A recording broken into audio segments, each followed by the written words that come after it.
नमस्कार दोस्तों। मैं ज्ञानेंद्र आर्य माँ संस्थान के चर्चा कार्यक्रम में आप सबका स्वागत करता हूँ। आज जिस विषय पर चर्चा करनी है उस कोटेशन को एक बार मैं पढ़ देता हूँ, फिर हम लोग उस पर चर्चा शुरू करेंगे।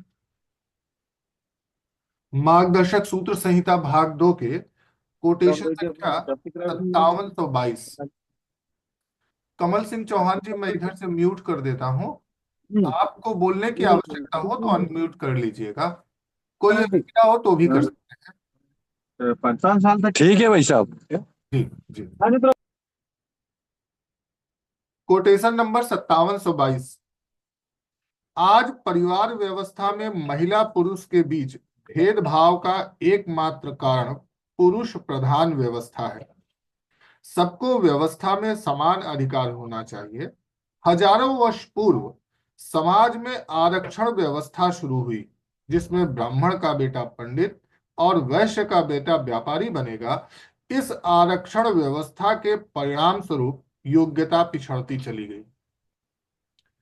आज वास्तव में ये एक ऐसा कोटेशन चुनने के पीछे मेरी एक मंशा थी कि आज 8 मार्च पूरे विश्व भर में महिला दिवस के रूप में मनाया जाता है।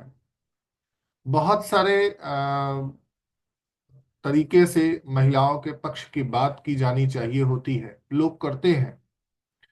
और इसी के सहारे बहुत सारे शोषण की कहानियां भी हम लोगों ने अक्सर चर्चा की है, सुनी हुई है। और उसके दुष्परिणामों पर भी हम इस प्लेटफॉर्म पर अनेक बार चर्चा कर चुके हैं। आज इस कोटेशन के अंतर्गत दो बहुत ही कंट्रोवर्शियल स्टेटमेंट्स हैं। एक तो ये, अमूमन अपनी चर्चा में हम ये नहीं स्वीकार कर पाते हैं, या अमूमन कुछ एक लोग जो नए लोग होते हैं वो तो कह देते हैं कि नहीं, महिलाओं के प्रति कुछ विशेष अधिकार होने चाहिए। लेकिन हम लोग हर विशेष अधिकार का विरोध करते हैं। विशेष अधिकार का विरोध तो करना ही है, इसमें कोई शक की गुंजाइश नहीं है। थोड़ा देर रुक जाओ बाबू।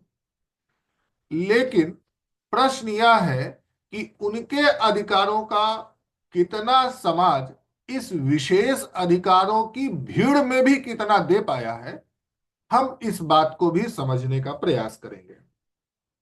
हर तरफ ये नारे लग रहे हैं कि महिलाओं को समाज में एक सम्मानजनक स्थान मिलना चाहिए, उनको अधिकार मिलना चाहिए। और इस शोर में कानून व्यवस्था ने भी वर्तमान, या यह कह लीजिए डेमोक्रेटिक सिस्टम जो है, या यह कह लीजिए कि जो वर्तमान वैश्विक व्यवस्था है, वह भी यह प्रयास में लगी है कि किसी ना किसी तरीके से महिलाओं को हम एक सम्मानजनक दर्जा दे पाए। आज उन सभी सम्मानजनक दर्जा दिलाने की कोशिशों को भी समीक्षा की जानी चाहिए, उन पर विचार किया जाना चाहिए। और क्या चीजें हैं छूट रही हैं, उन पर भी विचार किए जाने का एक सुअवसर है। अपनी चर्चाओं में मैंने अक्सर समाज में लोगों के साथ चर्चा करते हुए जब मैंने महसूस किया, उनसे मैंने बातचीत किया, तो एक बात निकल के आती है कि परिवार व्यवस्था टूट रही है। उसके पीछे कहीं ना कहीं किसी ना किसी तरीके से दबी जबान से ही महिलाओं को दोषी अधिकांशतः ठहरा दिया जाता है।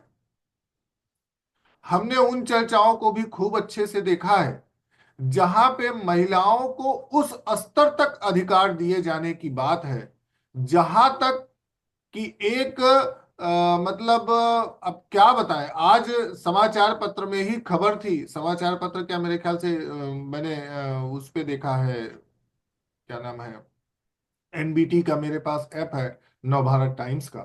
उस पे एक खबर आई थी कि शरद पवार ने यह बात की है, शरद पवार की शरद यादव ने, किसने यह बात कही है कि महिलाओं को एक हत्या तक की छूट मिलनी चाहिए। इस तरह की भी बात की जा रही है। मेरे ये समझ में नहीं आ रहा कि महिलाएं जिनको इतना अबला बताया जाता है, जिनको इतना पीड़ित बताया जाता है, जिनके सुरक्षा की चिंता सारे बुद्धिजीवी लोग, अपने आप को बुद्धिजीवी कहने वाले लोग चिंता कर रहे हैं, वह इस बात को क्यों भूल जाते हैं कि सुरक्षा की पहली कड़ी तो परिवार ही हो सकती है।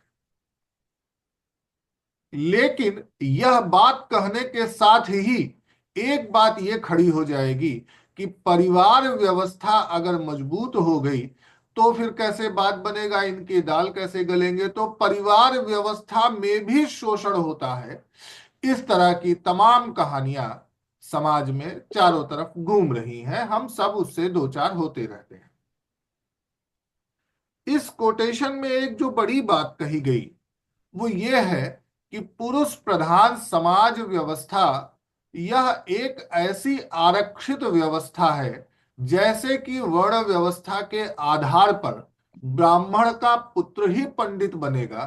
वर्ण व्यवस्था कर्मणा है, ध्यान दीजिएगा, हम यहां उसके जन्मना होने के दोष पर बात कर रहे हैं। उसी प्रकार योग्यता को महत्व ना दे करके सिर्फ पुरुष है इसलिए वह परिवार का प्रमुख है, इसलिए सारे निर्णयों में उसकी भूमिका आगे रहेगी, यह एक बड़ी समस्या का कारण है और यह समाज में हर जगह है ही है। इससे नकारा नहीं जा सकता, क्योंकि समाज का जो चेहरा बनता है वो कहीं ना कहीं पुरुष आगे बन ही जाता है। ये मेरा मानना है, मेरा अपना व्यक्तिगत मानना है कि वह पुरुष जो समाज में समाज का चेहरा बनता है, परिवार का चेहरा बनता है, समाज में अपनी भूमिका सुनिश्चित करता है, उसके पीछे भी एक स्त्री का ही सहयोग होता है, या यह कह लीजिए कि एक स्त्री के सपनों को ही साकार करने के लिए उसी के प्रशिक्षण के अंतर्गत वह व्यक्ति समाज का प्रतिनिधित्व करने के लिए आगे आता है। इस कोटेशन से हमें यह भी बात समझनी होगी कि इतना प्रयास तो किया गया, लेकिन एक जो आधारभूत उनकी इकाई है, परिवारों को कोई संवैधानिक दर्जा नहीं दिया गया। महिलाओं को वर्तमान परिस्थितियों में इस तरीके से बना दिया गया है कि वह एक क्या कहें, एक बारूद का ढेर है जिसके पास जाने का मतलब है धमाका होना। एक स्त्री अगर बेटी है, बहन के रूप में अपने भाइयों के लिए खतरा है, क्योंकि उसका विवाह करके उसके घर भेज दिया गया है, फिर भी वह अपनी संपत्ति का दावा अपने पिता, अपने पति के कहने से, अपने ससुर के कहने से, या अपने संतानों के दबाव में, या इतना मुकदमों का जंजाल खड़ा कर दिया गया है कि जिसमें कुछ समझ में नहीं आता कि वह वास्तव में हम महिलाओं को किस तरीके का अधिकार देना चाह रहे हैं। व्यक्तिगत संपत्तियों के ताना बाना में ये पुरुष प्रधान समाज महिलाओं की आवाज को लगातार कुचल रहा है, लगातार दबा रहा है, और इसमें सहयोगी बन रही हैं उनके साथ व्यवस्था। एक छोटी सी बात, परिवारों को संवैधानिक दर्जा दे दिया जाए और सभी की संपत्तियां संयुक्त कर दी जाए, महिलाओं को समान अधिकार तो कभी मिला ही नहीं, भले समान अधिकार के नारे सभी लोग लगाते रहे। इसमें ना जाने क्या दिक्कत है व्यवस्था को, यह समझ से परे है। जितना भूमिका धन कमा कर घर में लाने वाले की है, उतनी ही भूमिका वह कमा के ले आए इसमें एक घर की महिला देती है, उतनी ही भूमिका उसकी भी है। लेकिन संपत्ति में जब अधिकार की बात आती है तो व्यक्तिगत संपत्तियों के ताने बाने में उलझकर एक वास्तविक कह लीजिए अधिकारी, या यह कह लीजिए सज्जन, या यह कह लीजिए शरीफ दम तोड़ देता है। हम इस विषय पर और गंभीरता से विचार करें। अमूमन मैंने इस प्लेटफॉर्म पर भी देखा है कि हम महिलाओं के बारे में बात करते हुए कई बार कई सारे वास्तविक समस्याओं से मुंह मोड़ लेते हैं। परिवारों का संवैधानिक ढांचा ना होना या परिवारों में महिलाओं का समान अधिकार ना होना, ये एक बड़ी समस्या है। लेकिन इसके लिए कहीं हम ऐसा तो नहीं कि किसी दूसरे पर दोषारोपण करके अपने दायित्वों से मुक्त हो रहे हैं, या यह कह लीजिए कि अपने दायित्वों से मुंह मोड़ रहे हैं। मैं अपनी बात इसी बात के साथ समाप्त करता हूं कि हम लोगों को थोड़ी सी सहानुभूति पूर्वक और बौद्धिक तार्किकता के आधार पर यह बात तय करनी होगी कि वास्तव में किसकी भूमिका कहाँ होनी चाहिए और कितनी होनी चाहिए, किस प्रकार होनी चाहिए, इस पर हम लोग और गंभीरता से विचार करें। मैं अपनी बात समाप्त करता हूं। आप लोग अब इस विषय पर अपनी बात कह सकते हैं। धन्यवाद।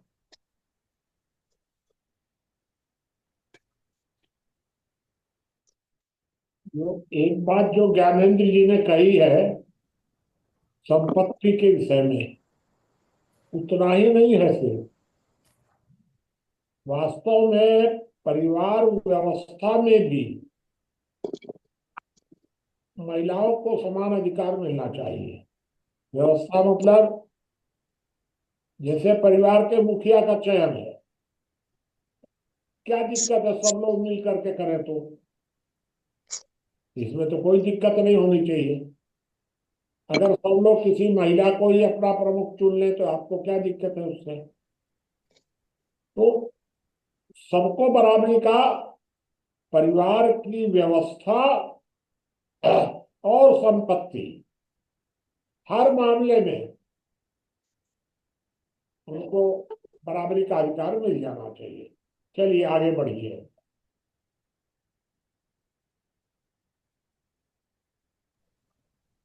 ठीक बात मुझे सभी भाई अपनी बात रखना शुरू करें। आज मेरे गले में थोड़ी सी, बाबा, मुझे कल शाम को ऐसे लगा कि जैसे कुछ ठंडी सी लग रही है, और मैंने ध्यान नहीं दिया, टी शर्ट पहने ही बैठ के कार्यक्रम में पूरा रहा। मुझे लग रहा है सर्दी लग गई, गले में तकलीफ है। बताएं, अपनी बात रखे कोई भी भाई। ज्ञानेंद्र जी, आवाज आ रही है? जी भाई साहब। जी देखिए,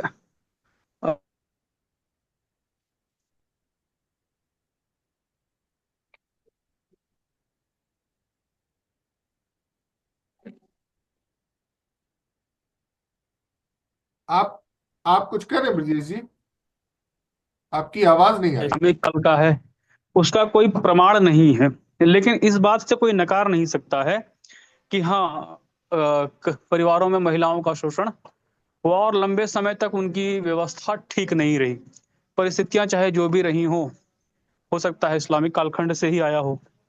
हमने राजस्थान के भी कुछ क्षेत्रों में देखा, जैसे हम दंतेवाड़ा के बीच में एक राजस्थान में गांव देखते हैं दंतेवाड़ा के आसपास।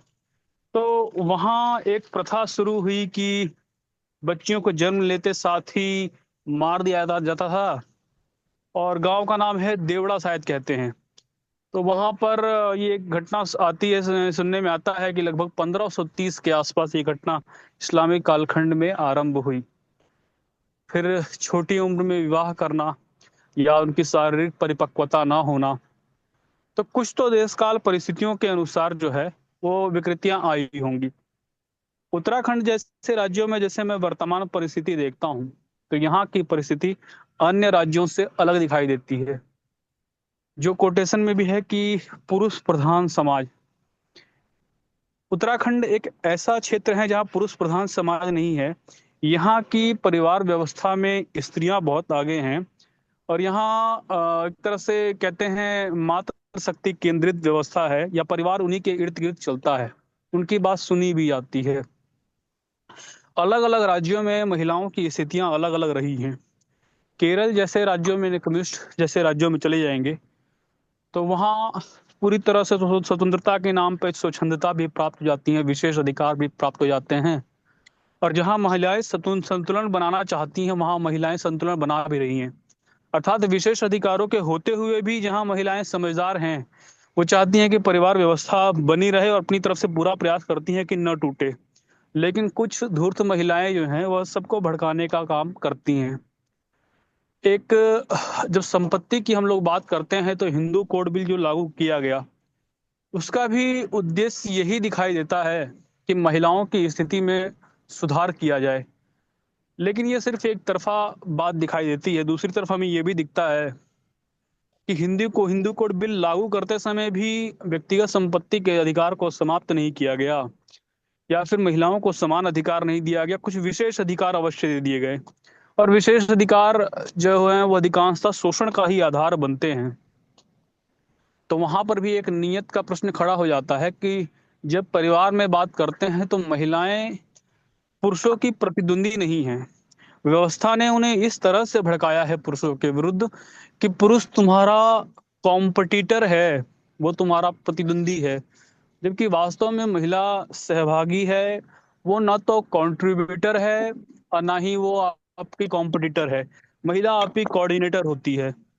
शारीरिक इच्छाएं भी दोनों की होती हैं, और परिवार में अगर दोनों तालमेल बैठा करके चले तभी परिवार चलेगा। लेकिन अगर किसी में सुपीरियर का भाव आ जाए, किसी में इंफीरियर का भाव आ जाए, तो निश्चित स्तर पर जो है वो परिवार व्यवस्था टूट जाएगी, क्योंकि न तो घुटन अच्छी है न टूटन अच्छी है। जबकि घुटन के मामले में देखते हैं तो घुटन से हम बेहतर को समझते हैं, कुछ टूटन तो ठीक है लेकिन घुटन से बेहतर है। लेकिन ये आदर्श व्यवस्था तो नहीं है कि परिवार को टूटने दिया जाए।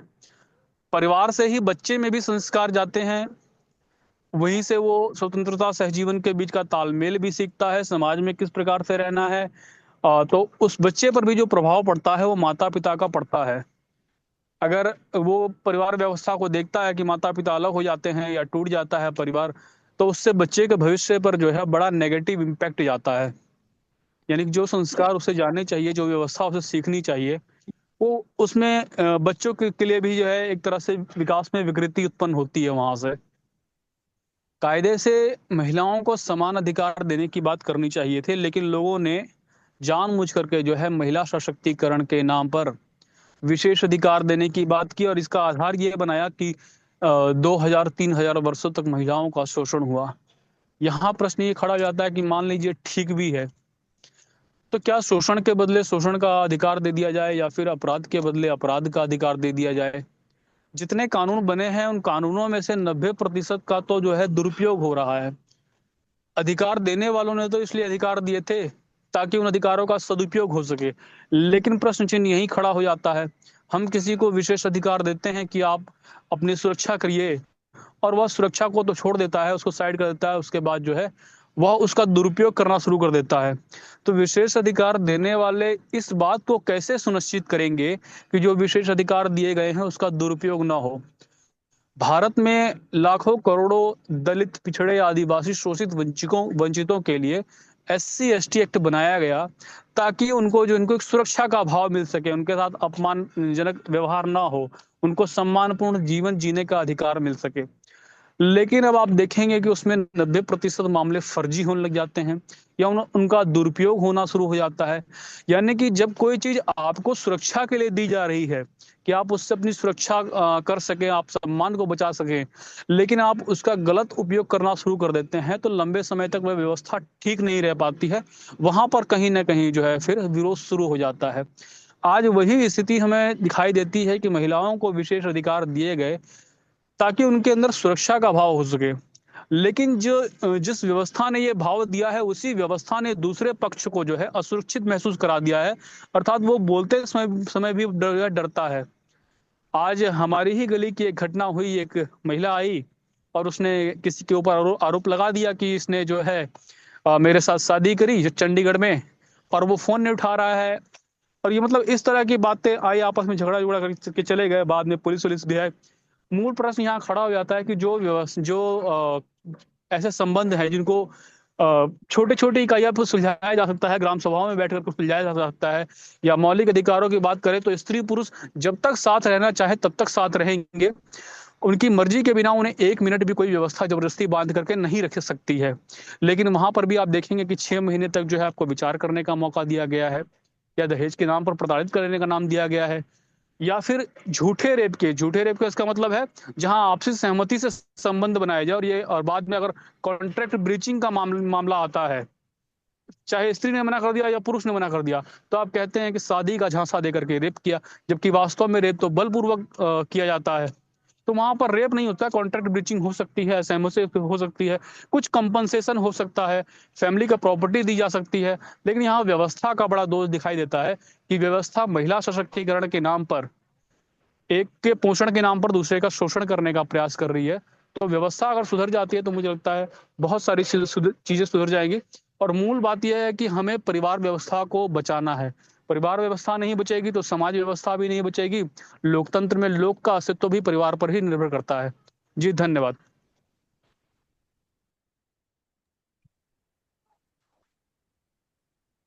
और कोई भाई अपनी बात रखे?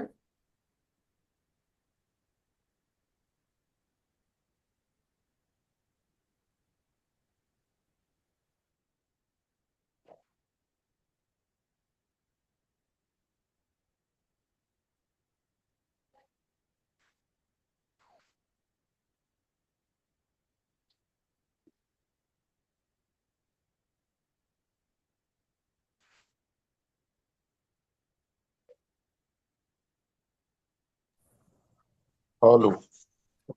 हाँ मोहन बाबू बोलिए।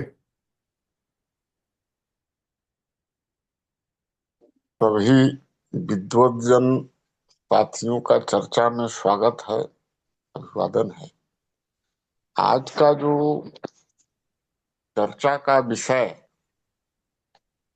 आदरणीय ज्ञानेंद्र जी ने रखा है कि आज परिवार व्यवस्था में महिला और पुरुष के बीच भेदभाव का एकमात्र कारण पुरुष प्रधान व्यवस्था है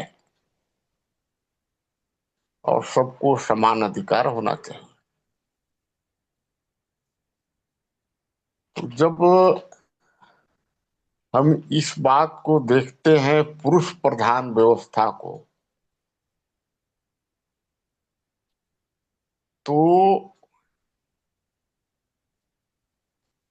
हम समाज के कई ऐसा तबका है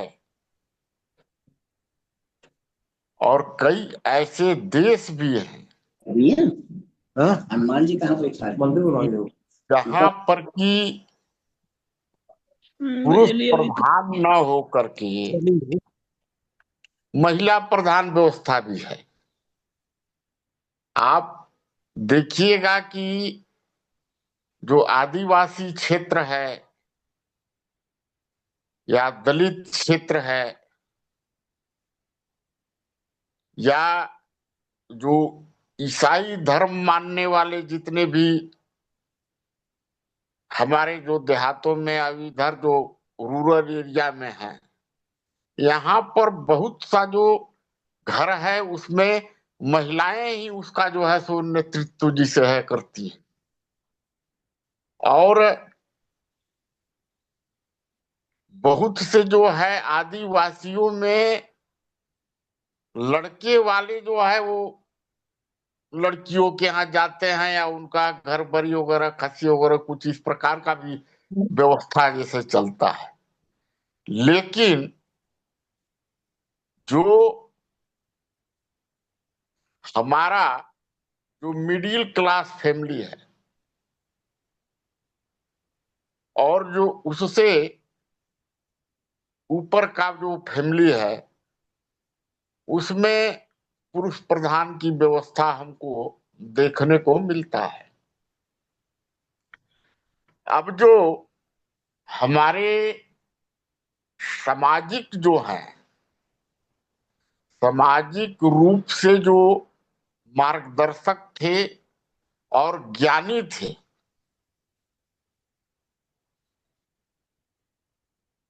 जो समाज को समन्वय के स्थिति में और व्यवस्थित रूप से आगे चलाने के लिए जो मार्गदर्शन किया है, उसमें जब बच्चा या बच्ची कोई भी हो, जब इस पृथ्वी पर अवतरित लेता है तो उसका संरक्षण पिता करता है। उस समय वो किसी प्रकार का भेदभाव नहीं करता है, उसको शिक्षा दीक्षा देता है, पढ़ाता है। और पिता जो है वो अपनी पुत्री के शादी के लिए उसको एक अच्छा सहभागी या सहयोगी पति देने के लिए बहुत खोज करके उसकी शादी करता है। और जब शादी करता है तो उसकी सुचिता और उसकी सुरक्षा के लिए एक पति के रूप में उसका जो है सो सुरक्षा होता है। और जो वही जब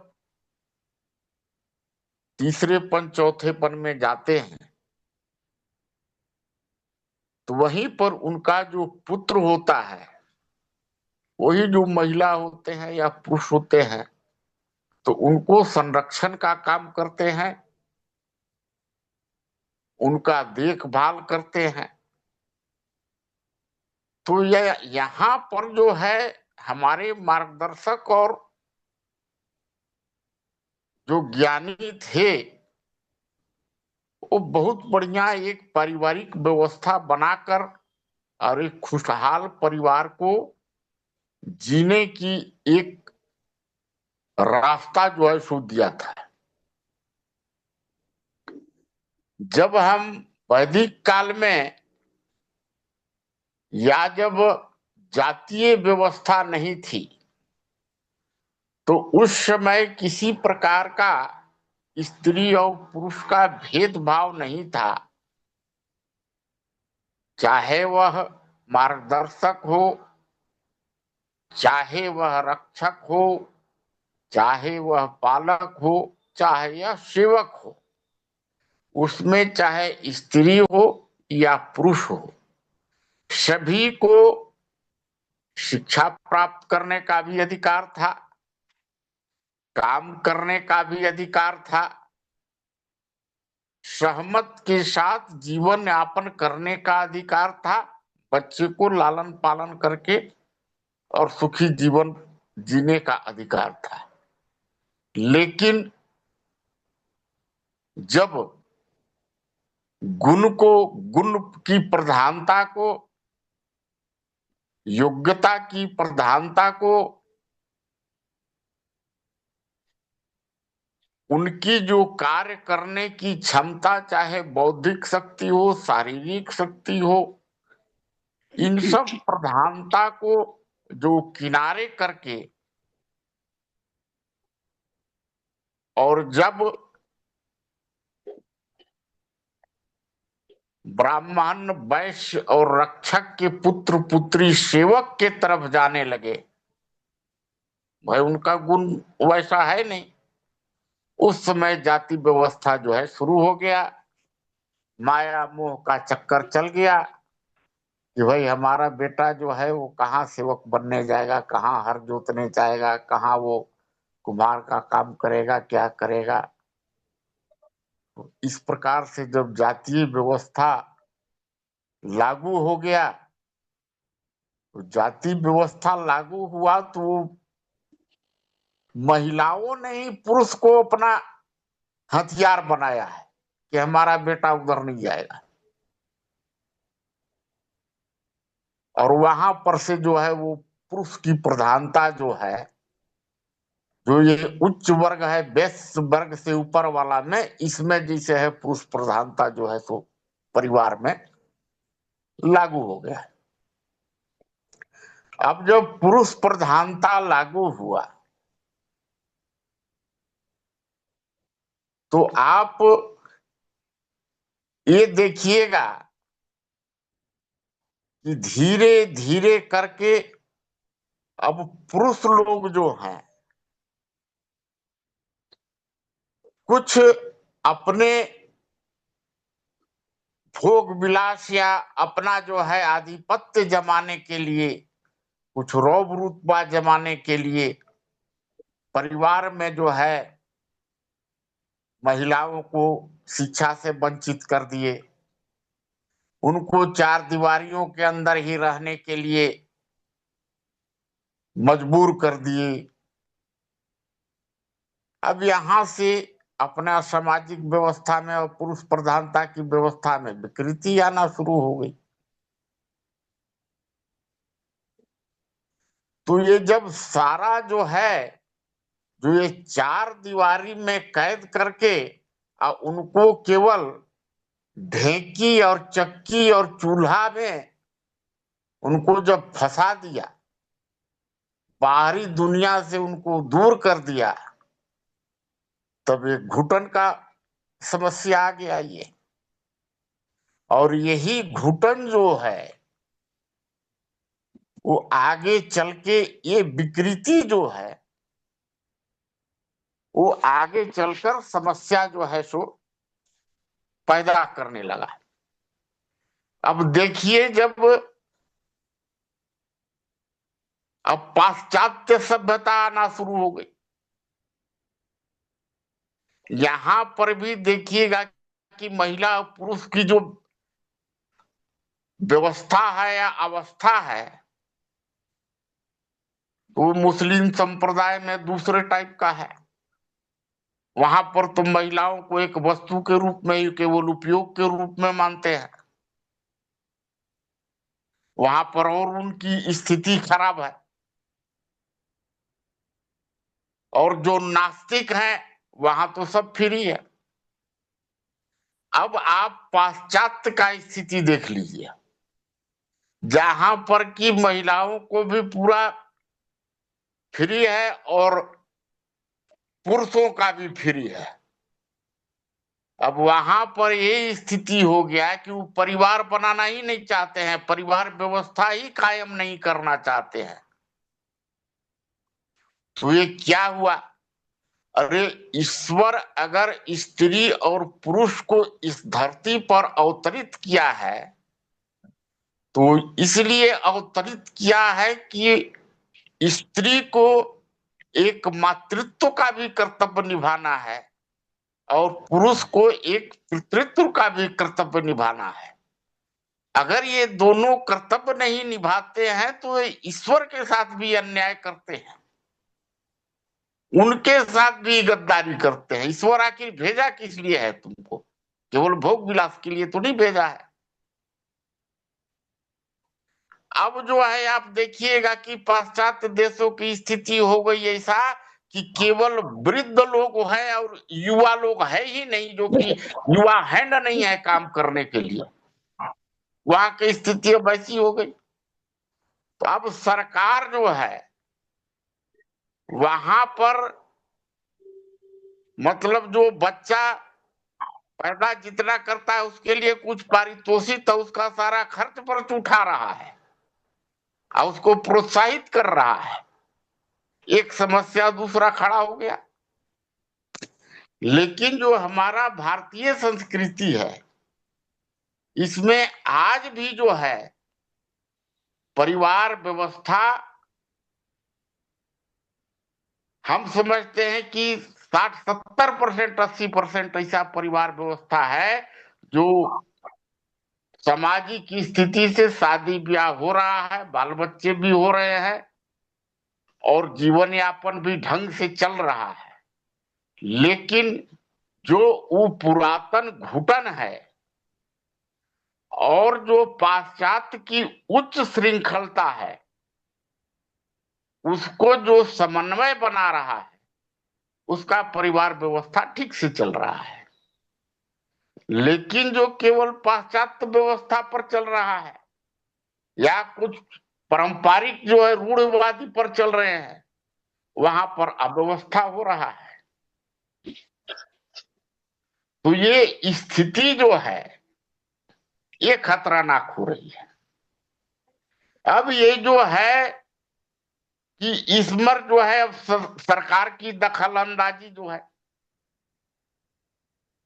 अब ये समझिए कि जब जिसकी बच्ची है वो लालन पालन करके 25 साल तक पढ़ा के लिखा के सारी व्यवस्था करके, और उसका जो है वो एक अंग है, अंश है, उसको किसी के यहाँ अपनी इच्छा अनुसार दान दहेज दे करके शादी करता है। अब फिर जो है सरकार जो है वहां जाता है, उस घर में अपना काम करता है, तब हिस्सा उसको वहां ना मिलना चाहिए, बराबर हो जाना चाहिए। तब वो फिर माता पिता के यहाँ भाई के साथ उसका बराबर का हिस्सेदारी होगा। ये जो है नियम कानून बना दिया सरकार जो है, तो इसको लागू कर दिया। तब ऐसा लागू कर दिया तो ये भी घर टूटेगा। वहां अगर लड़ाई झगड़ा बम बखेड़ा हो गया तो वहां वाले अगर सोचेंगे कि अगर हम इसको अलग करते हैं तो हमको भाई चाहे संपत्ति से हिस्सा देना पड़ेगा, इसलिए भाई तालमेल बैठा के चलो। लेकिन वो सोचते हैं कि इसको तलाक दे दो, इसको हटा दो, हमको का लेना देना है, जाके अपना बाप के घर हिस्सा लेगी। अब नहीं तो सोचते हैं कि शादी हो गया, कोई लालच वाला है, कुछ उस प्रकार है, तो उसको बेबस ब्लैकमेल करता है कि इसका जो है नैहर का परिवार बहुत संपत्तिवान है, धनवान है, इससे एक हिस्सा का मांग करो, जिससे कि हम बैठे बैठे जैसे करोड़पति हो जाएंगे। तो ये कौन विवाद पैदा किया? ये सरकार किया, कानून किया। अब इसमें भी जो है कानून जो है लड़ा करके और बरसों तक सब झेलते रहते हैं, लेकिन समाज ही जो है, समाज में ही चार ठे बैठ करके उस समस्या को भी समाधान करते हैं। सरकार उसका समाधान नहीं कर पाती है। उसी प्रकार से महिला सशक्तिकरण का जो अभी जब नारा चल रहा है, और भी जो अधिकार हैं, महिला सशक्तिकरण होगा तो किसमें होगा? उनको आरक्षण मिलेगा, संसद में आरक्षण मिलेगा, विधायक में आरक्षण मिलेगा, नौकरी में आरक्षण मिलेगा। जो भी इधर कुछ पुरुषों को मिल रहा था नौकरी, और कुछ परिवार में ही सिमट करके रह जाएगा। इस प्रकार से भी कई प्रकार की विकृति जो है वो समाज दूर कर सकता है लोकतांत्रिक व्यवस्था के तहत या लोक स्वराज के तहत। लेकिन सरकार का इंटरफेयर जो है ये और भी जो है समस्या को बढ़ा रहा है। बाकी और हमारे श्रद्धेय मुनि जी हैं तथा और साथी इसको क्लियर करेंगे अच्छे ढंग से। मैं अपनी बात को यहीं विश्राम दूंगा। धन्यवाद। नमस्ते सभी साथियों के लिए। मोहन गुप्ता जी ने काफी अच्छे शब्दों में समझाया। महिलाओं का मतलब मान सम्मान जो हमारे भारत में वैदिक काल में था, मतलब मुस्लिम शासन से, अंग्रेजी शासन और मुस्लिम शासन से पहले था। भारत में उस समय महिलाओं का महत्वपूर्ण स्थान था समाज में, और पुरुषों के समान ही उनको हर जगह स्थान दिया जाता था।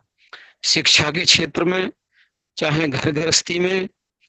तो उस समय हमारे जो वैदिक काल में शिक्षित होकर महिलाएं गुरुकुलों में पढ़कर मंचों की शोभा बढ़ाती थी।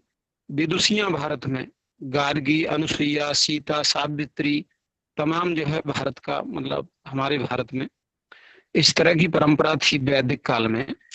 लेकिन उसके बाद ये मतलब महिलाओं का महत्व कम हुआ मुस्लिम काल में, क्योंकि ये लोग जो है उस समय महिलाओं को उतना महत्व नहीं देते जितना मतलब पुरुष को देते हैं। तो इस तरह की मतलब भावनाएं हमारे हिंदू समाज में व्याप्त होने लगी। दूसरों को देखा देखी कि महिलाओं का तो मतलब कोई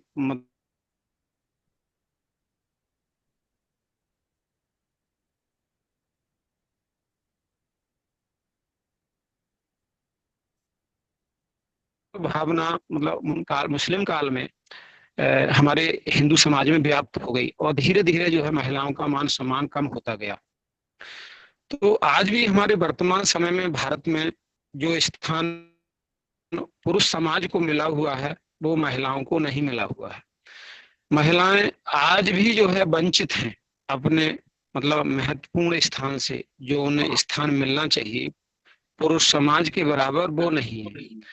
लेकिन हमारे उत्तर प्रदेश में तो मतलब गत सरकारों ने ये कर दिया है कि अगर किसी पुरुष के पास 2 लड़के हैं और 2 लड़की हैं, 4 संतानें हैं, तो जितनी जमीन लड़कों को मिलेगी उतनी ही जमीन उसमें मतलब बेटियों की भागीदारी होगी, चाहे भले ही बेटी वो अपने ससुर शादी होने के बाद ससुराल चली जाए, उसका हिस्सा जो है वो बरकरार बना रहेगा, जमीन में उसका नाम रहेगा, भले ही वो ससुराल जाने के बाद अपनी जमीन अपना हिस्सा ले या ना ले।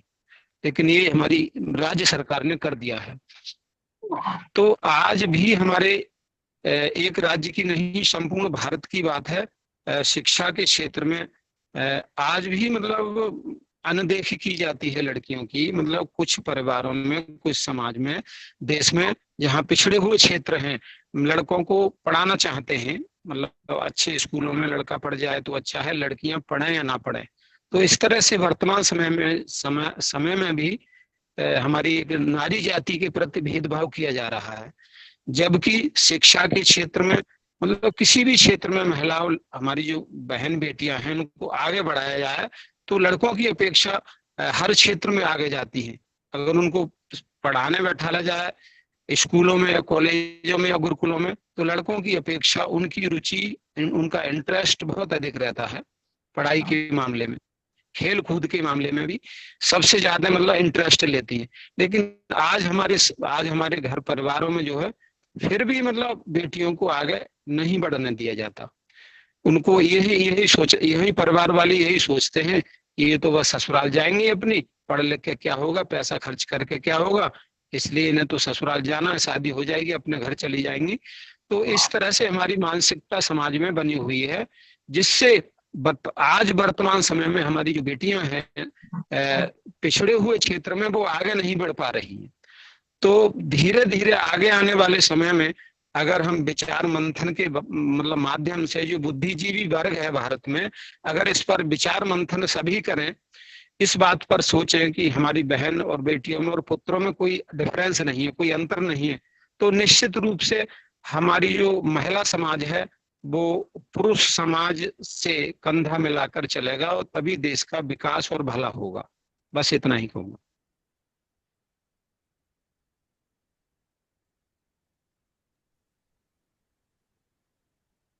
और कोई भाई? हाँ, मंगला प्रसाद जी बताएं अपनी बात।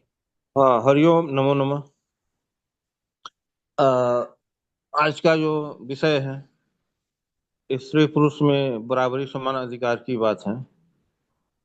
ठीक है, विषय बढ़िया है, उत्तम है, और इस पर मैं अपना मत जो हमें समझ में आता है मैं उसको दूंगा।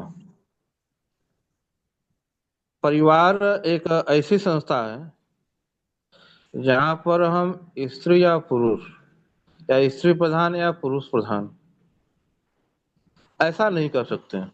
परिवार एक रास्ता का जो है कि भाव से युक्त होता है। एक रास्ता यानी कि यदि महिला अधिकार प्राप्त अधिक करती है तो उसका लाभ जो है कि पुरुष को उतना ही मिलेगा। यदि पुरुष प्रधान परिवार है तो शायद उससे अधिक लाभ जो है कि पुरुषों को मिलेगा जब स्त्री प्रधान परिवार होती है। यदि पुरुष प्रधान परिवार है तो उसका अधिक से अधिक लाभ स्त्री उठाती है, क्योंकि परिवार जो है कि एक रास्ता के भाव का एक प्रक्रिया है। वहां पर छोटे बड़ों में एक दूसरे के हित में और अनुकूलता पर ज्यादा व्याप्त होती है। हमें परिवार में स्त्री प्रधान या पुरुष प्रधान जैसे भी हो, उसमें इसकी चर्चा बहुत महत्व तो नहीं रखती है, क्योंकि स्त्रियां कितना भी योग्य हो जाएं, उनका विवाह पुरुष से होना है। पुरुष कितना भी योग्य हो जाए, उनका विवाह स्त्री से होना है। वहां पर दोनों की स्थिति एक दूसरे के सापेक्ष होती हैं। यदि एक अधिक जो है कि समर्थ है तो उसका लाभ जो है कि उसके अधीन व्यक्ति के वही प्राप्त होगा, न कि किसी अन्यत्र को। इसमें दिक्कत आती है महिला प्रधान या पुरुष प्रधान समाज से। तो समाज जैसा होता है, परिवार उसके अनुकूल विकसित होता है। यदि समाज जो है कि स्त्री पुरुष को समान अवसर देता है तो परिवार जो है कि स्त्री पुरुषों का समान विकास होता है। हम यहाँ पारिवारिक प्रक्रियाओं पर ज्यादा विमर्श न करके, ज्यादा हस्तक्षेप की बात न करके सीधे हम समाज पर आ जाते हैं। अब समाज जो है कि जैसा बनता है वैसा जो है कि परिवार विकसित होता है। वैदिक काल में समाज जो है कि ऐसा था कि वह नारियों पर विशेष सम्मान या उनको विशेष जो है महत्व दिया जाता था, तो परिवार में भी वह चीजें जो है कि थी, रहती थी। और जब मुस्लिम काल आया तो मुसलमानों का जो समाज हुआ वो महिलाओं के प्रति नकारात्मक था। उनको किसी भी अवसर से रहित कर करके उनको पर्दे प्रथा में रखने की व्यवस्था थी। तो परिवारों में व्यवस्था अपने आप विकसित होती चली गई, क्योंकि परिवार जब भी रहेगा वह समाज के सापेक्ष ही अपनी स्वरूप को बनाता है। तो हम परिवार को एक स्वतंत्र इकाई मान ले, वो चाहे जैसे भी रहे, चाहे जैसी व्यवस्था में रहे, चाहे वो पुरुष प्रधान हो चाहे स्त्री प्रधान हो, उसमें किसी दूसरे का जो है कि उत्पीड़न संभव नहीं है, क्योंकि उसमें एक रसता होती है। परिवार एक भाव होता है। हम अपने परिवारों में, समाज के परिवारों में देखते हैं कहीं कहीं जो है कि ऐसा होता है कि बहू को जो है कि ज्यादा व्यवस्था दी जाती है, उसके देखभाल भी ज्यादा व्यवस्था होती है और उस पर जो है कि ज्यादा ध्यान दिया जाता है। और जो लड़के हैं उनको जो है कि थोड़ा अधिक अनुशासन में रखा जाता है, ताकि वो कहीं बाहर जाके भटक न जाए। बहू तो घर में है, उस पर कोई विशेष बात नहीं है, तो वहां पर बहू के हाथ में जो है कि लोग अधिक से अधिक जो है कि अधिकार दे देते हैं और लड़कों पर थोड़ा अनुशासन रखते हैं।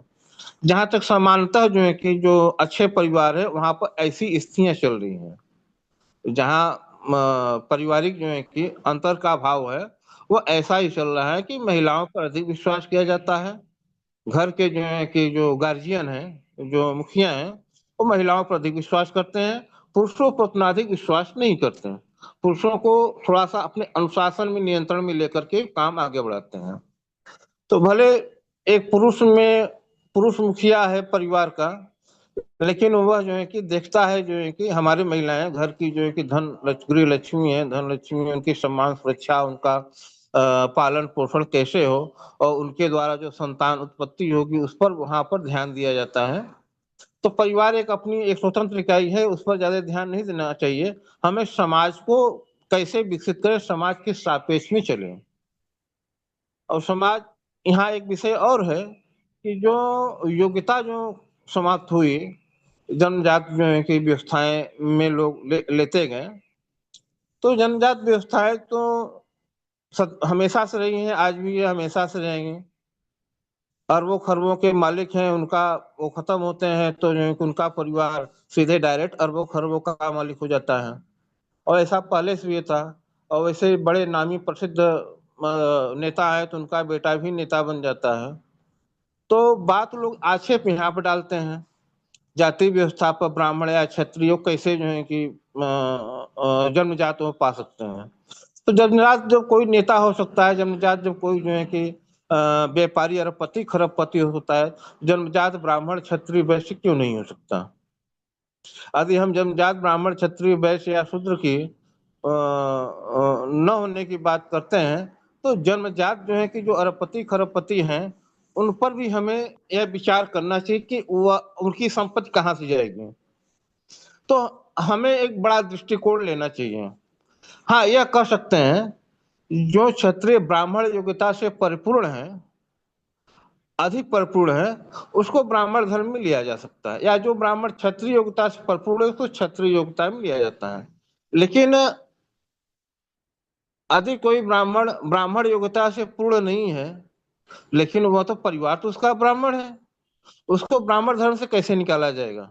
या तो कोई ऐसा कोई बहुत पतित हो जाए या निकृष्ट हो जाए, उस एक व्यक्ति को निकाला जा सकता है, न कि उसके संपूर्ण परिवार को। तो ऐसा संभव है। तो यहाँ पर यह समझा जाता, पुरानी जो परंपरा थी कि जो विशेष योग्यता को प्राप्त करता था वो अपने से भिन्न वर्ण में जा सकता है, लेकिन जो सामान्य योग्यता है उसका वर्ण स्थिर रहता है, यानी कि वह अपने वर्ण से बाहर उसकी इच्छा पर ही वो जा सकता है, उसको निकाला नहीं जा सकता, या वो अपने से निकलना चाहे तो बात अलग है। लेकिन वहां पर योग्यता की प्रधानता नहीं रह जाती। वहां पर यह रहता है कि जो है कि वह इस परिवार में पला, उसको उसके संबंधित कुछ कार्य, विशिष्ट कार्य न दे करके उसके संबंधित जो द्वितीय मध्यम चतुर्थ श्रेणी कार्य है वो कर सकता है जीविकोपार्जन या संबंधी। यदि हम किसी को निकाल देते हैं उसको वर्ण से जबरन, उनमें अयोग्यता होने पर, तो यह जो है कि अन्याय होगा। तो क्योंकि हम एक धन पशु के परिवार में जन्मे हुए बालक को हम जबरन उसके जो है कि पैतृक संपत्ति के उत्तराधिकार से वंचित नहीं कर पाते हैं, उसी तरह जो है बौद्धिक या जो है कि शारीरिक क्षमताओं से युक्त जो कला इत्यादि से संबंधित जो है कि योग्यताएं हैं पारिवारिक, ऐसा नहीं है कि जो परंपरागत है और परिवार में है तो उसका कुछ गुण धर्म जो है कि व्यक्ति में ना आता हो, लेकिन उच्च स्तर का न प्राप्त किया गया, मध्यम स्तर ही प्राप्त हुआ है तो भी वह उससे संबंधित कार्य कर सकता है। अब यह है कि वर्ण व्यवस्था जैसे है, किसी अत्यंत योग्य व्यक्ति को निम्न वर्ण में अत्यंत योग्य व्यक्ति उच्च वर्ण के लायक है तो उसके लिए स्थान बनाना चाहिए। जैसे विश्वामित्र ने अपनी योग्यता प्रमाणित किया तो उनको जो है कि ब्रह्मर्षि की उपाधि प्रदान की गई। ऐसा होता है। बहुत से ब्राह्मण क्षत्रिय भी हो गए अपने जो है कि शासन क्षमता को देखते हुए बाद में। तो ऐसा होता है, बहुत से लोग जो है कि वैश्य धर्म को चले जाते हैं, लेकिन जो सामान्य जो औसत योग्यता है किसी को जबरन उसके वर्ण से नहीं निकाला जा सकता है। यदि ऐसा किया जाता है वो अन्याय। इसी के साथ हमने अपनी बात समाप्त करते हैं। और भाई अपनी बात रखें।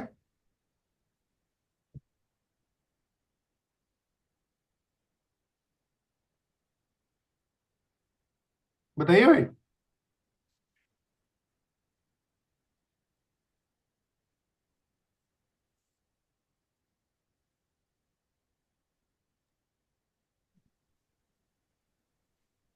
जी भैया जी नमस्कार।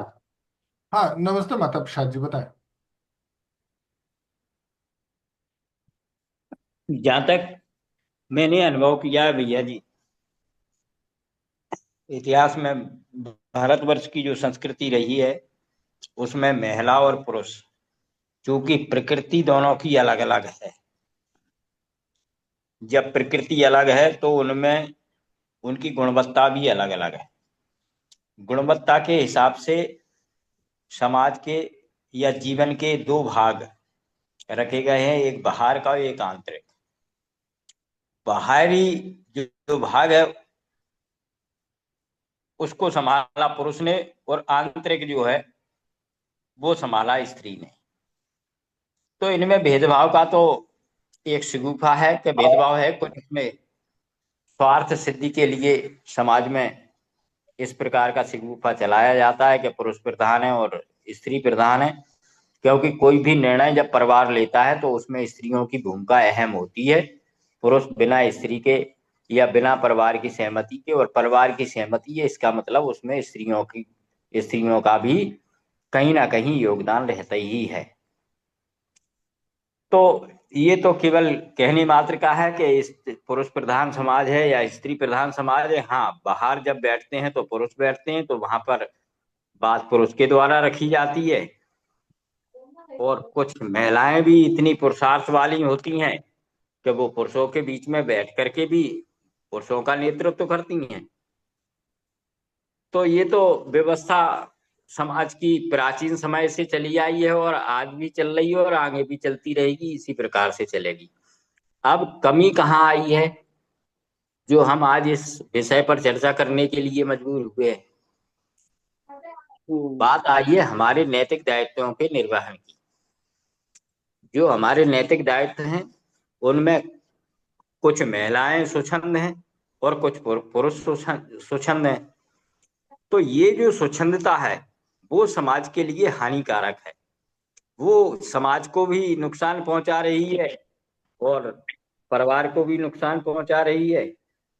और ऐसे हमेशा रहे हैं, लेकिन इन पर समाज अंकुश लगाता रहा है। समाज में कुछ ऐसे पुरुषार्थी पुरुष बाबा जैसे होते रहे हैं हमेशा, और वो अपने व्यवस्था में लोगों का नेतृत्व करके लोगों को दिशा देते रहे हैं, और जिससे ये जो स्वच्छंदतावादी लोग हैं इनका हमेशा दमन होता रहा है और होता रहेगा। ये व्यवस्था केवल, अब बात जो भेदभाव की आती है वो केवल अधिकार पे आकर के टिकती है कि स्त्रियों को ज्यादा अधिकार दे दिए जाए। अपनी अपनी मानसिकता है उसमें। जब दूसरे पक्ष को नहीं देखा जाता है तो ऐसा ही लगता है कि भाई इनको कहीं ना कहीं इनका शोषण हो रहा है। तो कभी स्त्रियां भी शोषण करती हैं पुरुष का, कहीं पुरुष भी शोषण करते हैं, क्योंकि धूर्त तो हर प्रकार के लोग हैं, चाहे स्त्री हो या पुरुष हो, दोनों दोनों वर्गों में धूर्त पाए जाते हैं। तो जी हजारों वर्षों की है। अब ये जाति व्यवस्था की बात आती है आगे कि ब्राह्मण का बेटा पंडित, तो पंडित अलग चीज है और ब्राह्मण होना अलग चीज है। क्योंकि पंडित का मतलब कुछ ना कुछ उसके पास ऐसा, ऐसी सूचनाएं होना है, ऐसा अनुभव होना उसको, जो वो समाज के जीवन स्तर को उठाने में अपनी भूमिका निभा सकता है, वो पंडित है। वो किसी भी वर्ण से हो सकता है। क्योंकि वैसे शूद्रों में क्या पंडित नहीं हुए हैं? शूद्रों में भी बहुत पंडित हुए हैं। तो पंडित एक अलग चीज है और ब्राह्मण अलग चीज है। ब्राह्मण के घर में पैदा ब्राह्मण हो सकता है और होता ही है, क्योंकि कुछ ना कुछ पिता से, माँ के डीएनए और पिता के डीएनए से बालक बनता है। तो उसमें माता पिता के गुण आते ही आते हैं। तो ब्राह्मण का बेटा ब्राह्मण हो सकता है लेकिन पंडित नहीं हो सकता है, ऐसा भी होता है। बहुत सारे धूर्त हैं। तो ये समाज को ये देखना है कि जो पंडित नहीं है उसको, वो जो कर्म कर रहा है उसके हिसाब से उसको आज महत्व भी वैसे ही दिया जाता है। पंडित है तो उसको समाज में सम्मान मिलता है उसी प्रकार का, चाहे वो ब्राह्मण समाज में जाए। एक क्षत्रिय होगा, अगर वो भी पंडित कर्म कर रहा है, समाज को जागृत करने का काम कर रहा है, तो उसको भी ऊंचे सिंहासन पर बैठाया जाएगा। शूद्र होगा, उसको भी ऊंचे सिंहासन पर बैठाया जाएगा। हाँ, कुछ इसमें स्वार्थी तत्व होते हैं, हर एक वर्ण में है ऐसे, जो दूसरे की प्रगति को नहीं देखना चाहते हैं। वो केवल अपना स्वार्थ सिद्ध करने में लगे रहते हैं।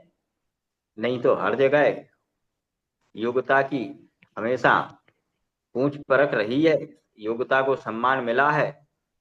और वैश्यों के भी बेटे हमने ऐसे देखे हैं जो मजदूरी कर रहे हैं, मंडी पर पल्लेदारी कर रहे हैं। तो ये योग्यता के हिसाब से समाज उनको सम्मान देता है, ये चीज है। और जिसमें योग्यता नहीं होती है उसको समाज में भी काम उसी स्तर का मिलता है जिस प्रकार की उसमें योग्यता है, क्षमता है और कौशल कौशल है। ये मुझे तो आज का विषय इतना ही समझ में आया भैया जी। आगे और लोग अपनी बात रखेंगे, विषय को विस्तार देंगे। धन्यवाद।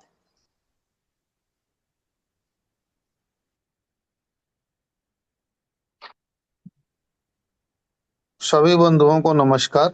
मैं पवनजय त्रिपाठी। बोलिए।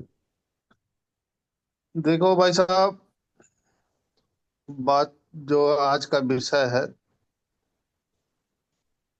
कि पुरुष प्रधान व्यवस्था है, तो जिससे महिलाओं के साथ भेदभाव होता है।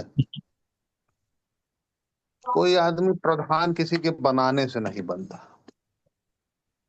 अपनी योग्यता से लोग प्रधान बनते हैं।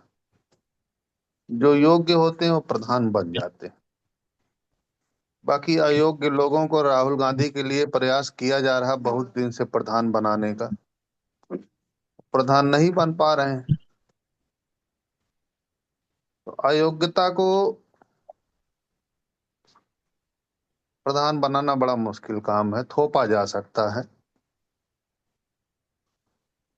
हमारे परिस्थितियां विपरीत हुई थी समाज में। मुगलों का काल आया था, जिसमें अंग्रेजों का काल आया, जिसमें हमारी शिक्षा व्यवस्था चौपट हो गई, नारियों की स्वतंत्रता बाधित हो गई। तो आदमी की सबसे बड़ा धर्म होता है अपने परिवार की रक्षा करना, वो भी विपन्नता में। जब गरीबी हो तब रक्षा करना और मुश्किल हो जाता है। तो अपनी वृद्ध बच्चों और नारियों को पुरुष अपने बदन से ढक लेता है और उनको सुरक्षित करता है। हमारे समाज ने भी ऐसा किया। वृद्ध नारी और बच्चों को अपने से ढक के सुरक्षित किया। और जब आदमी शिक्षा से वंचित हो जाता है, ज्ञान से वंचित हो जाता है, तो अयोग्यता घर कर जाती है। एक तो आर्थिक विपन्नता, दूसरे शिक्षा से दूरी। फिर भी हमारे यहाँ नारियों में आज भी, हम में से बहुत से पुरुषों को नहीं मालूम होगा कि वो उजाला पक्ष क्यों होता है, अंधियारा पक्ष क्यों होता है। लेकिन महिलाओं को मालूम है कि जब 15 दिन चंद्रमा पूरब से निकलेंगे तो जियरिया रहेगी, जब 15 दिन चंद्रमा पश्चिम से निकलेंगे तो अंधियरिया रहेगी। ये जो भौगोलिक ज्ञान है, हमारे यहाँ शिक्षा व्यवस्था इतनी दुरुस्त थी कि महिलाओं के पास है आज भी, बिना स्कूल गए हुए। तो जो चीजें हैं वो हैं, जो नहीं है वो नहीं है। धीरे धीरे फिर से वो शिक्षित हो रही हैं। फिर समाज व्यवस्थाएं को अब कहना मुश्किल हो गया कि पुरुष प्रधान है कि महिला प्रधान है। जहाँ जो योग्य है वो प्रधान है। दूसरी बात अब ये रही कि आरक्षण शुरू हुआ, जिसमें ब्राह्मण का बेटा पंडित बना, वैश्य का बेटा व्यापारी बना। तो आरक्षण से कोई आदमी न पंडित बन सकता है, न कोई व्यापारी बन सकता है। पंडित मतलब ज्ञानी होता है, और ब्राह्मण एक वर्ण है, वो जाति नहीं। वैश्य एक वर्ण है, वो जाति नहीं। शूद्र एक वर्ण है, वो जाति नहीं। और कैटेगरी है ब्राह्मण, क्षत्रिय, वैश्य, शूद्र। इनमें तमाम जातियां हैं। जो आदमी जिस जाति में उत्पन्न होता है वह उसी जाति का होता है। अब उसके अंदर योग्यता आ जाएगी तो वो पंडित जी हो जाएंगे, नहीं योग्यता आएगी तो नहीं होंगे, बाबू साहब हो जाएंगे। वैश्य है, अगर व्यापारी रहेगा तो सेठ जी कहलाएगा, नहीं तो फलनवा कहलाएगा। शूद्र समाज है, महान शूद्र समाज में तमाम ऐसे जो स्वर्णकार हैं, बढ़ई हैं, नाई हैं। जावेद हवेद हबीब आज नाइयों में सम्मान का नाम है। तो ये तो मतलब इनकी तो कोई बात ही नहीं है। कुछ चिंताजनक हालत हमारे जो राजा महाराजा थे, जो दलित के रूप में आज पहचाने जाते हैं, जो गद्दी राजा महाराजाओं की लड़ाई में गद्दी से समाज से निष्कासित हो गए थे, जो जंगलों में अपना जीवन यापन कर रहे थे, भार चमार, पासी, लोधी नामक जातियां, वो दलित समाज आज कहलाती हैं। तो उन लोगों की दशा बहुत ही खराब रही, क्योंकि वो धन और घर से हीन कर दिए गए। वो लोग भी धीरे धीरे समाज से जुड़ रहे हैं। तो उसमें कोई आरक्षण जैसी बात है नहीं।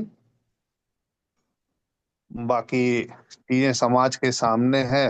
हर आदमी अपने अपने हिसाब से घटनाओं का व्याख्या करता है। जिसको जिसमें हित हो वो ऐसा कर ले। धन्यवाद। अरे क्या हुआ है?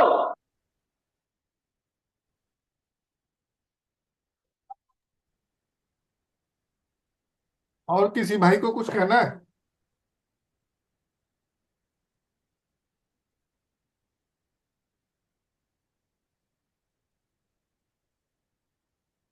ठीक है, चलिए आगे बढ़ते हैं।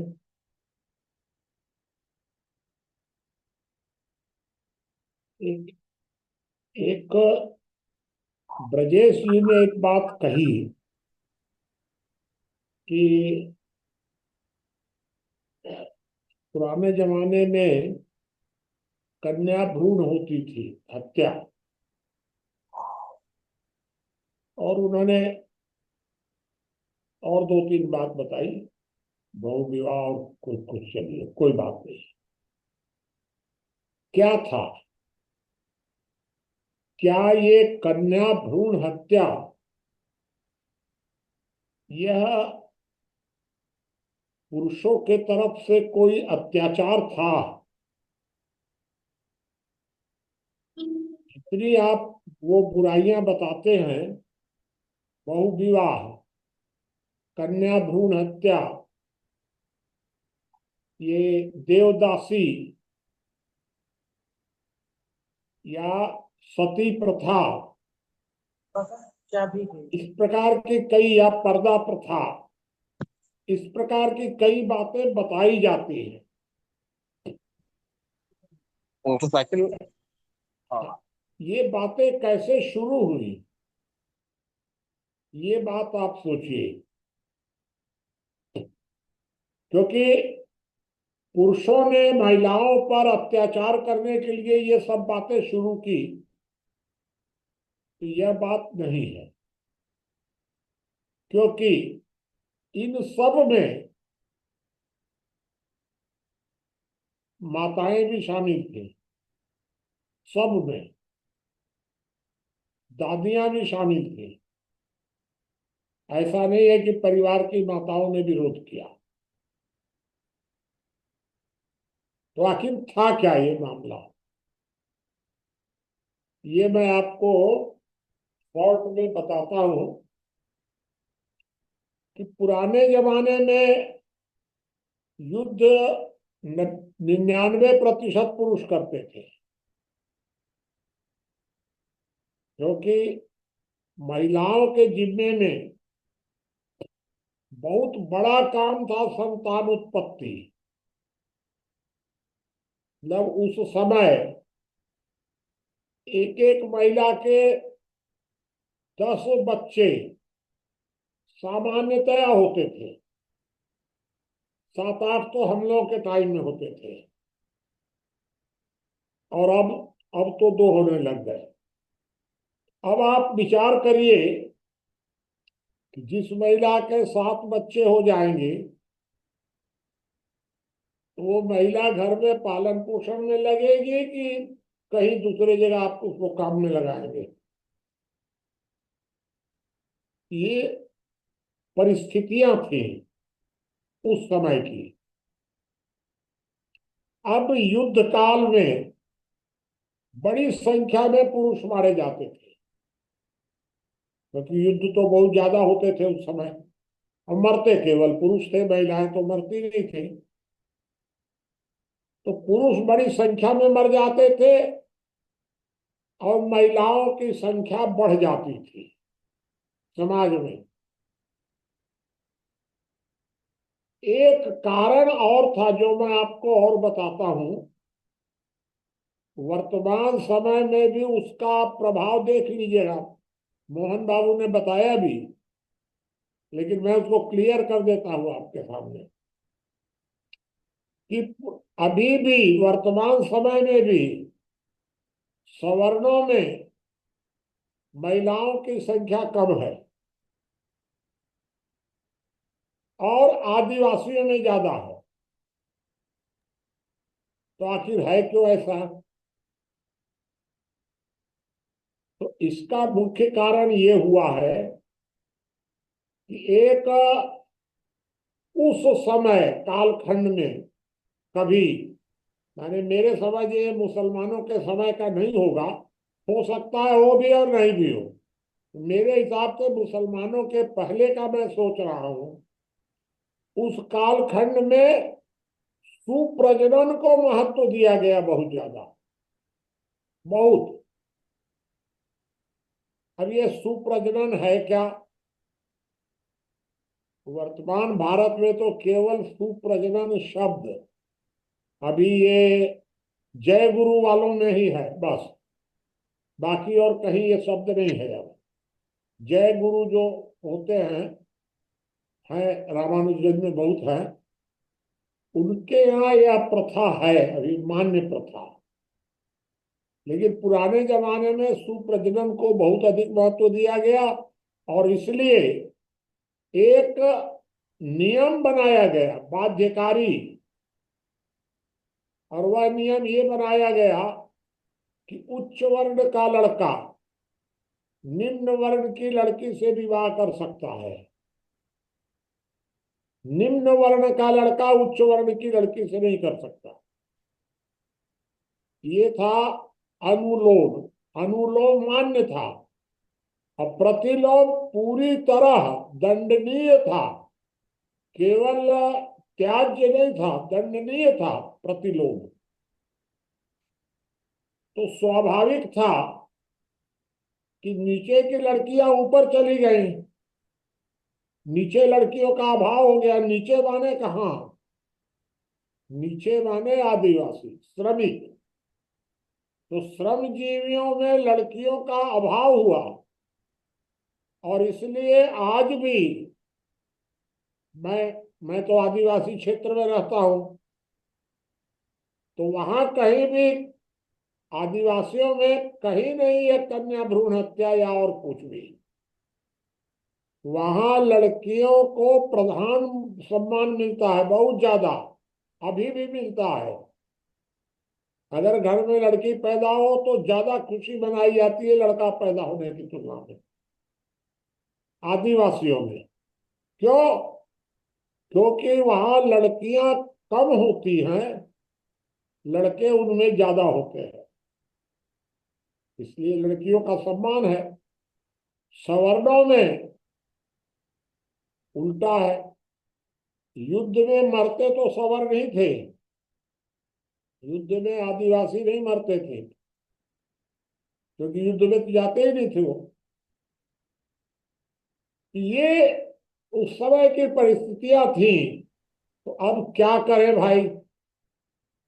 महिलाओं का तो अभाव हो गया, अब कितना नीचे से लाएंगे? पूरे समाज में महिलाओं का अभाव हो गया, तो अब क्या करें?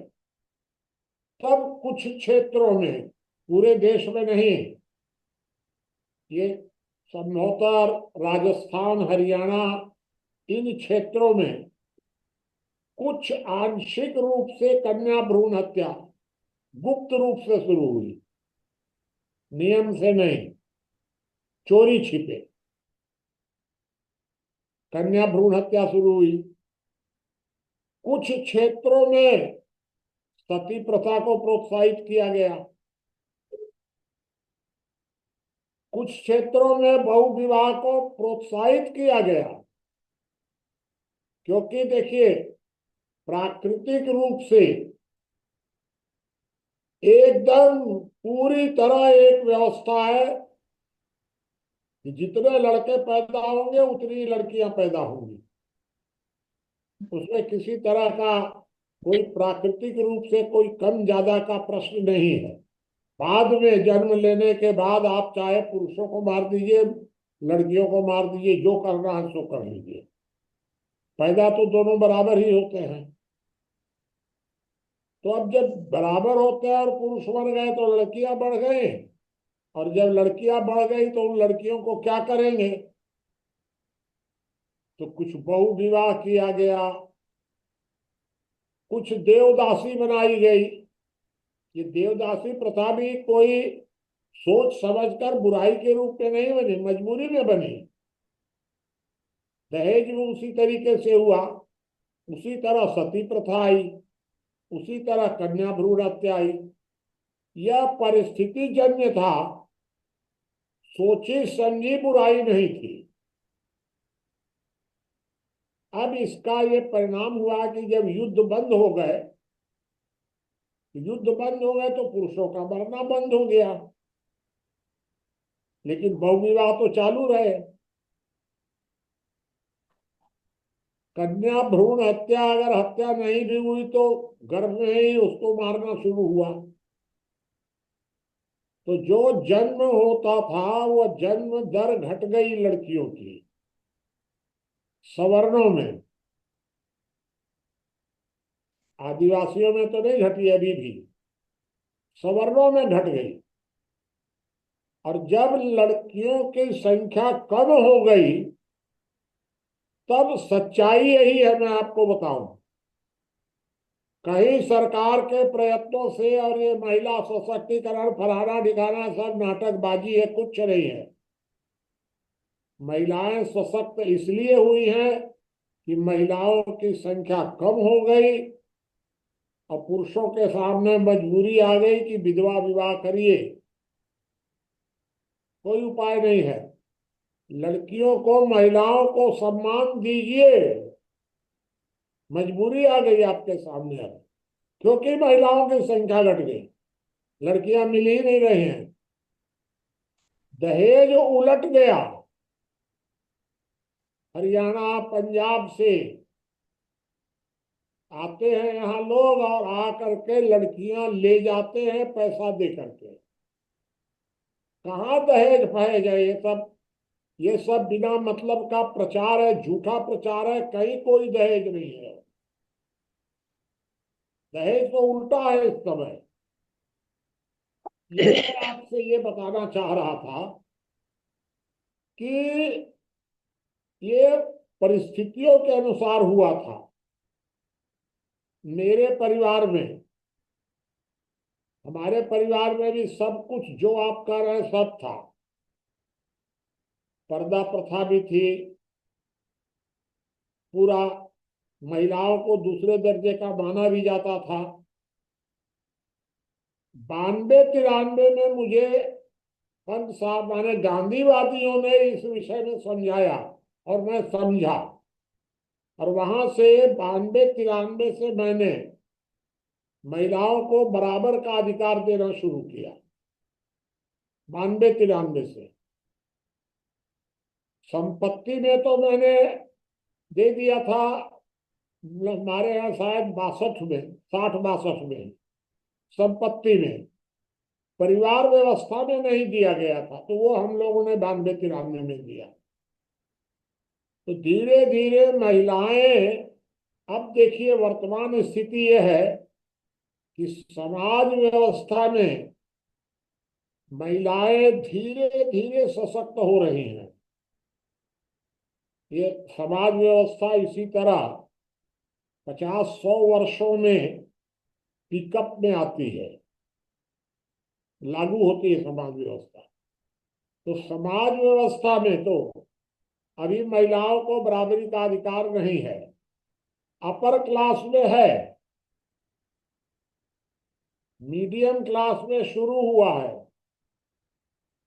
लोअर क्लास में, जो लोअर क्लास में भी आप अगर आदिवासी आप मानेंगे, शूद्र मानेंगे, तो वहां तो पहले से ही है मजबूत। लेकिन जो क्लास 3 है, उसमें अभी तक भी महिलाओं की का सम्मान नहीं है। लेकिन एक बात जरूर है कि यह जो महिलाओं के साथ भेदभाव था, उसका लाभ नेताओं ने उठाया। नेताओं ने उस समस्या का समाधान नहीं किया। समाधान अगर करते, अगर हमारे नेताओं की नीयत साफ होती, तो महिला और पुरुष सबको बराबरी का अधिकार दे देते। तो इन्होंने दिया नहीं। ये तो बंदर और बिल्ली के हिसाब से चलते रहे कि रोटी कभी बराबर ना हो। कभी ये महिलाओं को सशक्त कर देंगे, कभी पुरुषों को सशक्त कर देंगे, जो मन में आएगा तो कर देंगे, क्योंकि उनको इस बुराई का लाभ उठाना है, हल नहीं निकालना है। हल तो हम ही लोगों को निकालना पड़ेगा। तो मुख्य मुद्दा क्या है, इसका समाधान क्या है? दो बातें हमको करनी पड़ेंगी। पहली बात कि महिला और पुरुष, देखिए वर्तमान समय में समाज में बड़ी संख्या में ऐसे लोग हैं जो आंख बंद करके परंपरागत व्यवस्थाओं का समर्थन करते हैं, बिना सोचे समझे। ये हमारे शास्त्र में लिखा है, बस शास्त्र में लिखा है तो वो अंतिम वाक्य हो गया। यदि इधर उधर से तर्क ला करके वो शास्त्र वाली बात को प्रमाणित कर देंगे। ऐसे बड़ी बड़ी संख्या में लोग हैं, और बड़ी संख्या में ऐसे लोग हैं जो परंपरागत सब कुछ गलत है, सारा आधुनिक ठीक है। तो वो पाश्चात्य संस्कृति को ही आंख बंद करके उसका समर्थन करेंगे, चाहे पहले हमारी जो परंपरागत व्यवस्था हो उसमें चाहे जितनी अच्छाई हो, उनको अच्छाई से कोई मतलब ही नहीं है। हम लोगों का मुख्य कार्य ये है कि हम परंपरागत को आंख बंद करके मानेंगे नहीं और परंपरागत को आंख बंद करके छोड़ेंगे नहीं। आधुनिक सब सही है, हम ये मानने के लिए तैयार नहीं हैं। एक बात। दूसरी बात, आप विशेष ध्यान रखिएगा समाधान के रूप में कि पुरुषों के सामने अगर बात होती है तो हमेशा यह बात पुरुषों को समझाई जाए कि महिलाओं को सम्मान देना आपकी परिवार व्यवस्था के संचालन के लिए, बच्चों के संस्कार के लिए, सबके लिए महिलाओं को सम्मान देना बहुत अच्छा है। और आप महिलाओं को सम्मान नहीं देते हैं तो इसका बहुत दुष्प्रभाव पड़ेगा। यह बात पुरुषों को समझाई जाए और महिलाओं को समझाया जाए तो महिलाओं को यह बात समझाई जाए कि आप तो एकदम ठीक हो, जो आप लोग कहीं जो पुरुषों को सम्मान देती हैं परंपरागत तरीके से, तो अगर पुरुष प्रसन्न रहेगा, पति अगर प्रसन्न रहेगा, तब आपको सब तरह की सुविधाएं मिलती रहेंगी। महिलाओं को यह समझाइए कि आप पुरुषों को की विकल्प नहीं है। एक बात आपको यह समझा दें हम कि महिलाओं को पुरुषों का विकल्प सिद्ध किया जा रहा है। एकदम गलत, 100% गलत है। पुरुष या महिला एक दूसरे का विकल्प नहीं है, पूरक है। ये एक दूसरे के साथ सहयोगी हैं। ये बहुत गंदी बात है जब ये कहा जाता है कि माता ने पुरुष को जन्म दिया, पुरुषों ने उसे बाजार दिया। एकदम रद्दी है ये, बिल्कुल, कि महिला ने पुरुष को जन्म दिया। आज तक पूरी दुनिया में एक भी महिला बता दीजिए कि जिसने बच्चे को जन्म दिया हो। महिला और पुरुष जब दोनों एक साथ होते हैं तभी किसी बच्चे का जन्म होता है, तो पुरुष का की कोई भूमिका ही नहीं है। महिला को यह बात समझाई जाए कि तुम अपना घमंड छोड़ दो कि मैंने जन्म दिया है।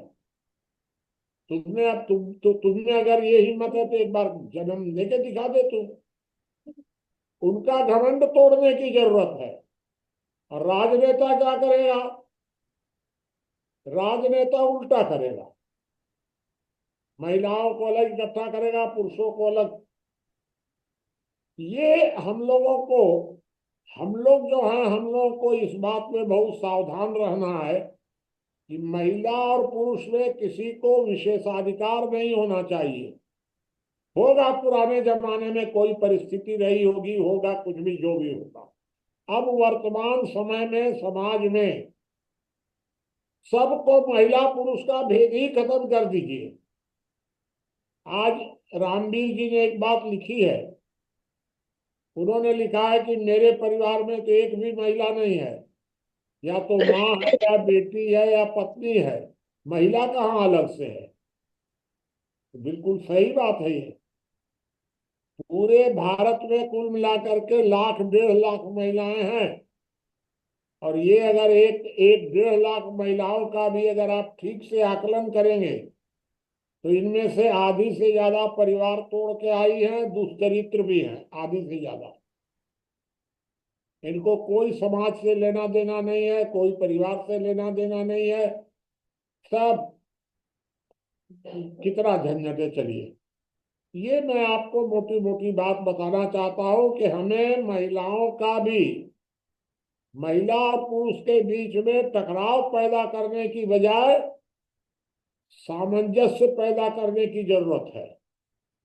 और राजनेता इन दोनों को अलग अलग लड़ा करके अपनी रोटी सेकना चाहते हैं, तो हमें राजनेताओं को ज्यादा कंडेम करने की जरूरत है, क्योंकि राजनेता ही ज्यादा परेशान कर रहे हैं अभी।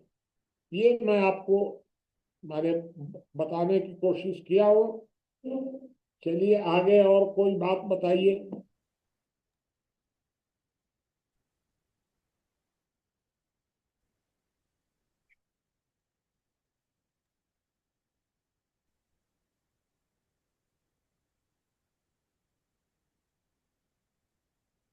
बताइए भाई, कुछ पूछिए, कोई बात, कोई कहिए। मुनि जी, मेरा प्रश्न है। हाँ बताइए, आपको क्या प्रश्न।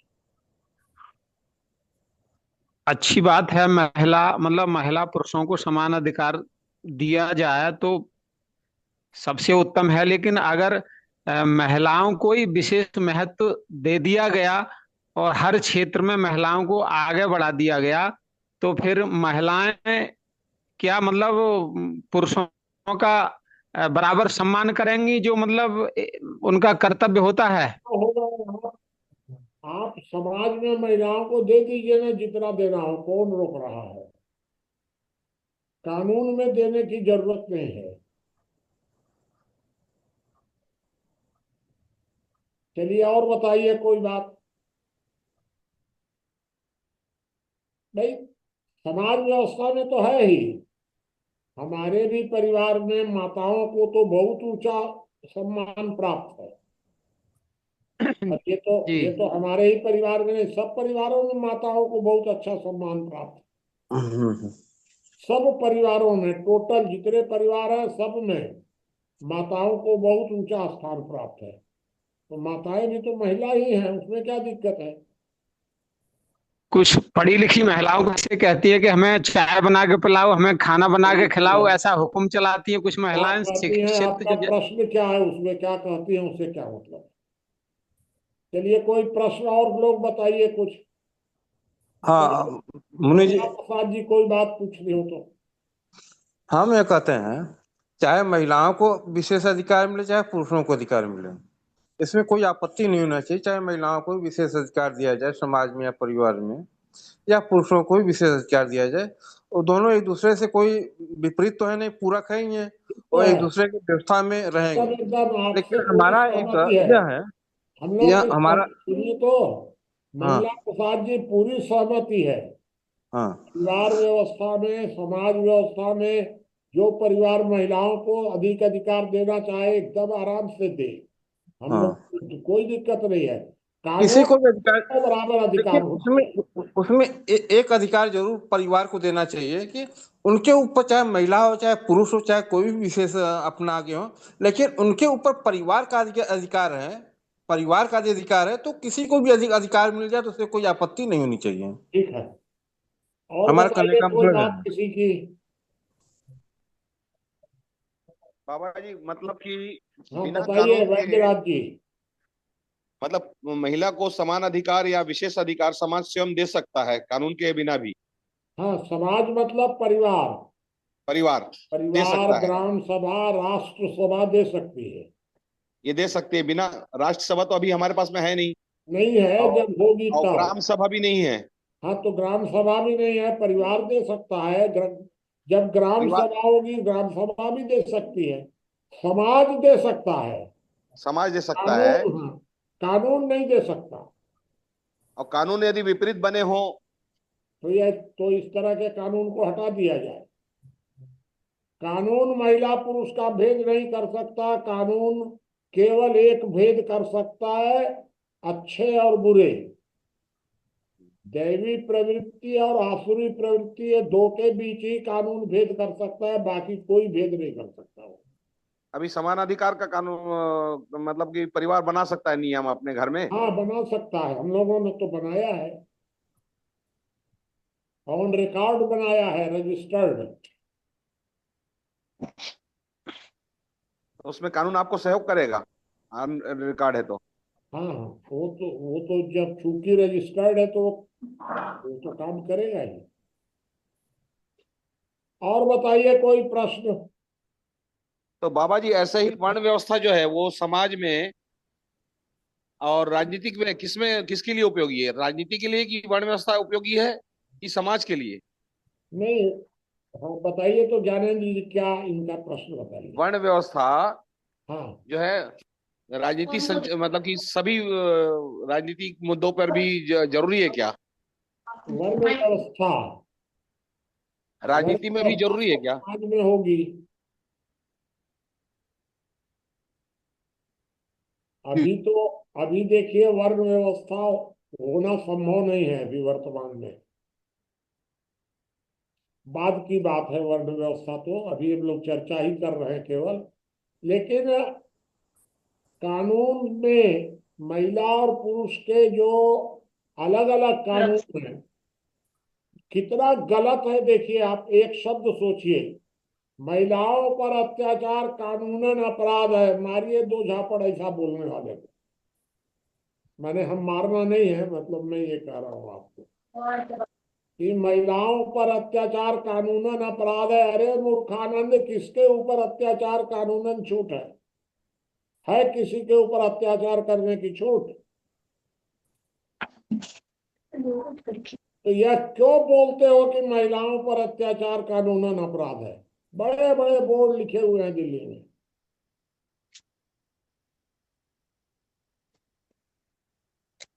हम लोग को सामने आकर के ये बात कहनी पड़ेगी कि अत्याचार कानूनन अपराध है, चाहे महिला हो या पुरुष हो।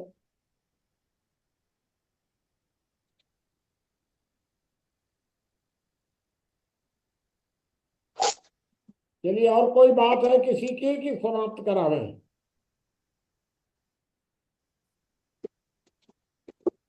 किसको कुछ पूछना कहना हो तो बताइए। आज तो आपकी संख्या भी बढ़ी है। जी बाबा। कुछ धीरे धीरे कुछ ऐसा लगता है कि धीरे धीरे लोगों को समझ में आ रहा है कि जो वो चर्चा हो रही है यह उपयोगी है।